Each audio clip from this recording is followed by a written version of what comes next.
It's May 1st. Guess what that means? It's time to make our next block of the month. And for May, it's the Churn Dash block. It's this very traditional block. You've probably seen it a lot. Another fun thing that you can do besides making the block like this is if you want a fussy cut, say you have a particular favorite fabric, it can be really fun to fussy cut some material inside here. So I hope you have a lot of fun with this one. Let's get started and make the Churn Dash for May's block. So we're now ready to assemble our Churn Dash. So all of our pieces are cut. So for me, you all know these are the colors I'm using for the quilt throughout the year. So we've got our B fabrics, my C fabric, and also my D fabric, and I've got them labeled. So the first thing we're gonna do is we're gonna work on our half square triangles. And for that, we're gonna need our our D squares. So I'm gonna put the strip aside. And then also we need our B squares. All right, so we're gonna work with those first. And what you're gonna wanna do, I like to use my rotating cutting mat a lot for half square triangles, particularly when I'm needing to trim things. We're gonna draw a diagonal line on our D squares. So for me, my D square, this is the background fabric. I went with a light one. And we're just gonna draw a diagonal mark on the diagonal of each one. And don't forget my little tip. When you draw your diagonal lines, it's always helpful to start in the middle and go out, in the middle and go out. Because if you actually start here and pull down, it will cause your fabric to kind of bunch up a little bit. So just a little tip there for you. So we will mark both of these on the wrong side. So mine is not directional since I'm using solids, so it doesn't really matter for me on this one, but you'll do that on your wrong side. And then you'll grab your two B squares and you're gonna place one of your D fabrics on top of one of your B fabrics here, like this, and then pin. This will just help these stay in place. And you'll pin far enough away so that you'll be able to sew a 1/4 inch on each side of this drawn line. So we'll do that with both of these. Just lay those on there like that. Pin them on each side.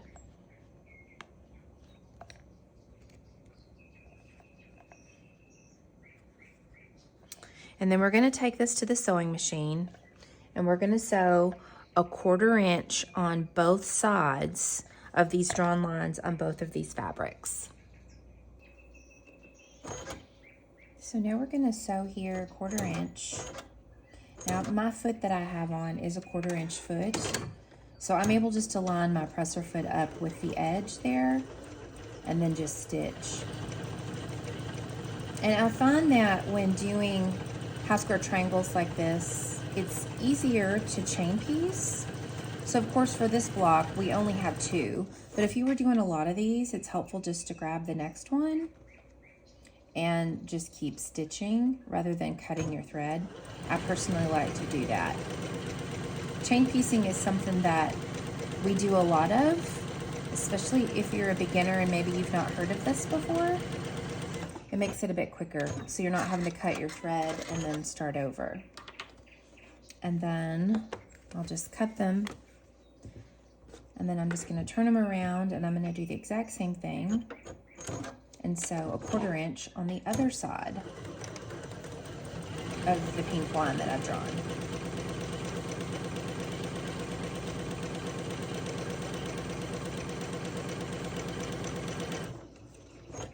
We'll do our second one. I'm also using a machine that has a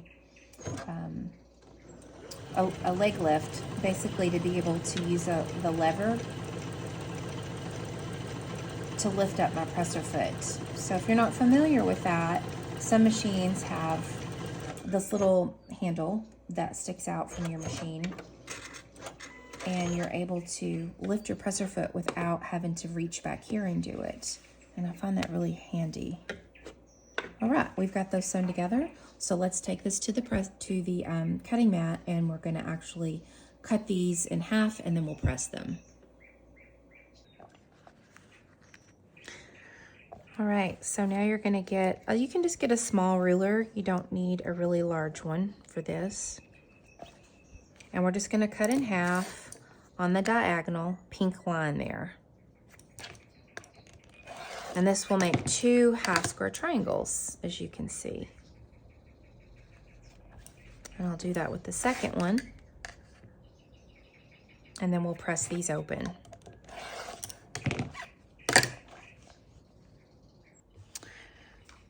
We're gonna set our seam, and then we're gonna press to the dark side. I like to kind of open that up just a little bit with my fingers first. Just kind of gently nudge up there and push and make sure you don't have any fabric caught up in that seam. If we get to going too fast sometimes, I find if I don't do that step with pushing this forward first, I sometimes can lose some of my fabric in the seam, and then the block is actually a little bit too short. And then use some starch. It's nice and crisp when we press that open. So go ahead and do that with each one of these 4 half square triangles. Just press those all open, give them a good starch, and then we'll move on to our next step. Now it's time to trim these down. So I'm using the block lock ruler. Y'all know this is one of my favorite tools for cutting half square triangles, because it locks, this little groove right here, locks on your seam, and the ruler won't move that way. So look, when I move this, the whole block moves with it. So I find the block lock rulers a super helpful investment. I use them all the time, and I have the set of 3. So once they're lined up there, this ruler is actually the size that we're trimming these down to. So that works well. Of course, you've got the pattern there for this block. I hope you're having a fun time making each block every month that we go throughout 2026. I know I am. All right, there we go. Isn't that nice? It's all cut and crisp. And when you use starch, I really find that the fabric doesn't shift as much when doing all the things that we do with these. So I am a big proponent of starch. And that actually, the Magic Crafting and Quilting Spray is a starch alternative. And I love it because it doesn't have a smell, but also it doesn't leave flakes or residue on top there. So go ahead and finish trimming your other 2 all the way down to the size that's mentioned in your block pattern for the month. Now that we have these trimmed, we're just gonna set them aside, and you're gonna get your B and your D fabrics, and those are your strips, and these have already been cut. And we're gonna do some strip piecing, and you all have learned to do this already in one of the earlier blocks that we did this year. So we've got our 2 pieces there. You're gonna lay your B fabric on top of your D fabric, which that is my background color here.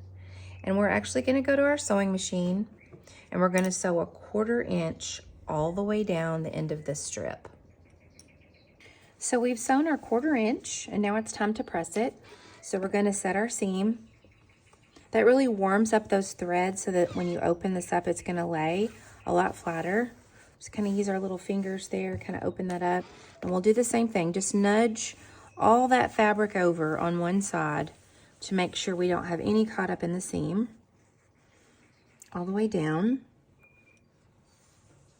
And then we'll add some starch, and we're gonna press this unit here before we subcut units to be able to make the churn dash. Make it nice and crisp. Now it's time to subcut from these strips, and you're gonna wanna go ahead and take off a little bit on the end there, like a nice crisp. I'll have to scoot this down a little bit. There we go. Just take a little bit off to get a really straight edge there on your strip piece, and then we're gonna subcut. And we're gonna make 4 cuts, so we're gonna have 4 units that we're gonna cut from this. So there's 1. And don't forget, if you're new, if I've not mentioned this, with making blocks, it's important to use the lines on your ruler rather than the lines on your mat. Now, sometimes you have to use the lines on your mat if you don't have a ruler that's wide enough. I actually have one that goes all the way out to, I believe, 18 inches. It's a big one. But it's more accurate to use your ruler than to use the lines on your cutting mat. So we'll do one more cut here. And that's all we have left over on our strip. Just that little bit, plus that little sliver we took off on the end. So you really don't have waste with this one.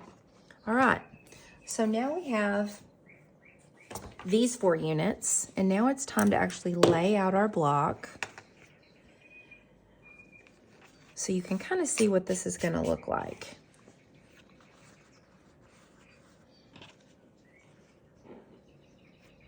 Just to have a little peek here at this. I like to lay mine out just to see how all of this is going to work. So I will zoom out. There we go. That's going to be there in the center.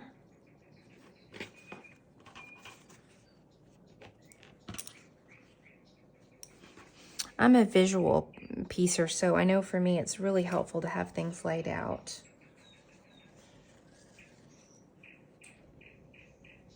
So this is how this is going to go. Isn't that nice? Yeah, very nice. Okay. All right. So what we're going to focus on is if you look in the steps, we're going to focus on sewing this unit together and this bottom unit together. And then we'll sew the middle section last. If you want to go in order, absolutely, you can go down that way. But as far as the instructions, we're going to follow that. So what we're going to do is we're going to take this unit right here and we're going to lay it on top of the half square triangle. We're going to sew a 1/4 inch down here. And then once that is sewn together, we're going to take this half square triangle, lay it on top of this, and sew a 1/4 inch down here. We're going to do that also for the bottom unit here. You're going to lay this unit here on top. We'll sew a 1/4 inch, we'll press, and then this one will go on top, right sides together, sew a 1/4 inch here, and then we'll have our top and our bottom strips sewn together. So we'll just lay those on top like that. And I changed my foot. I've got my 1/4 inch piecing foot on. This is really handy if you have this option on your machine because there's a little guard there on the side that helps keep the fabric in place to keep that nice straight 1/4 inch. We'll just sew all the way down.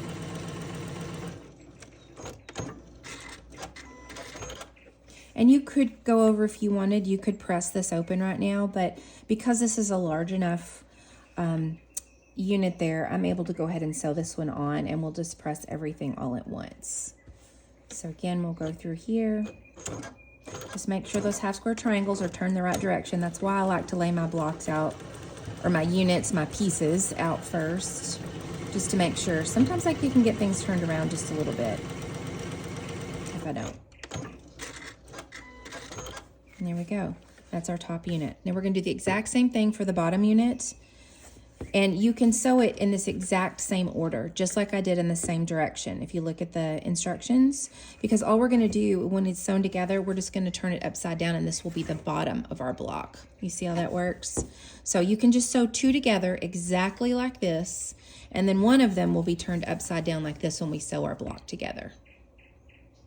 Now that you've got both of those sewn together, your top and your bottom row for your block, you're going to take the middle 3 pieces. You'll lay your middle square on top there of your strip piece unit, and you'll do the same thing. You're going to sew a 1/4 inch all the way down.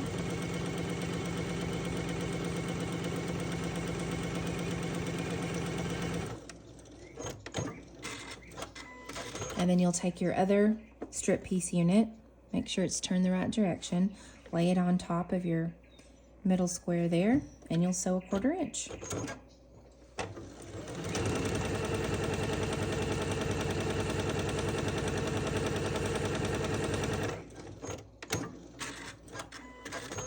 Now let's go press all of our strips together so we can put our block together. So for pressing, the best way to remember this is to remember to press towards the strip units. So this is a strip unit, this is one, and this is one. So you're going to press this way, and then out, and then back in, and that helps your seams nest. So remember, we're pressing towards the strip unit. So in, I give it just kind of a gentle tug to make sure there's no fabric caught up in that seam allowance. And I'll flip this around, give it a good press.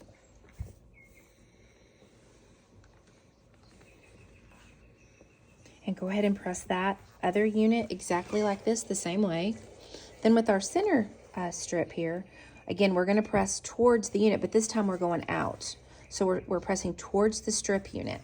This way it's alternating so that you're able to nest your seams. And that really makes it handy when you're trying to piece a block together. When your seams all match up, then your points will match up better. So we're gonna just make sure that's all flat. We'll give it a good press. And then let's go pin this together so we can sew our churn dash together. All right, so we've got all of these put together really nicely, all laid out here. So we are gonna take our top bottom unit and we're gonna lay it on top of our center unit here. And if we press the right way, our seams should nest. And you'll see that here. Bring it up close. How those seams just nest right in there. They just bump up and kiss each other. We're gonna take a pin, and I do find that if I pin, things stay in place a lot better, and then my seams line up. So I am a pinner, but you do what works for you. I've just done it enough a few times without pinning, and it doesn't line up quite as well.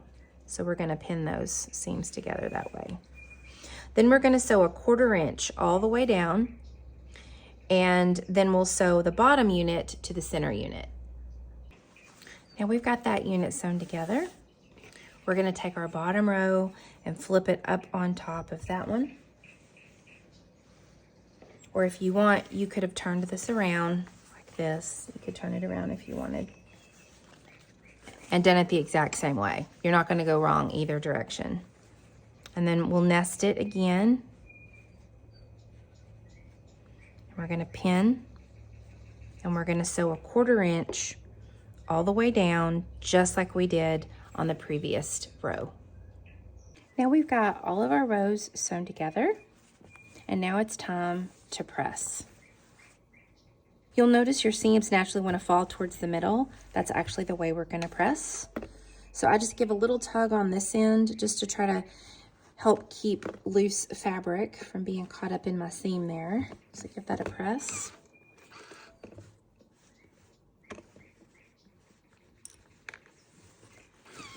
I'm going to flip it around, and we're going to press again towards the center of our block. And we'll flip it over. Give it a good press.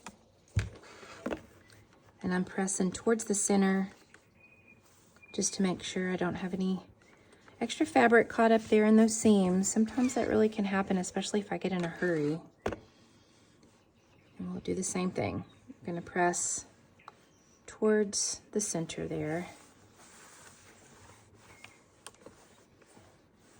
Give it a really good press all the way over.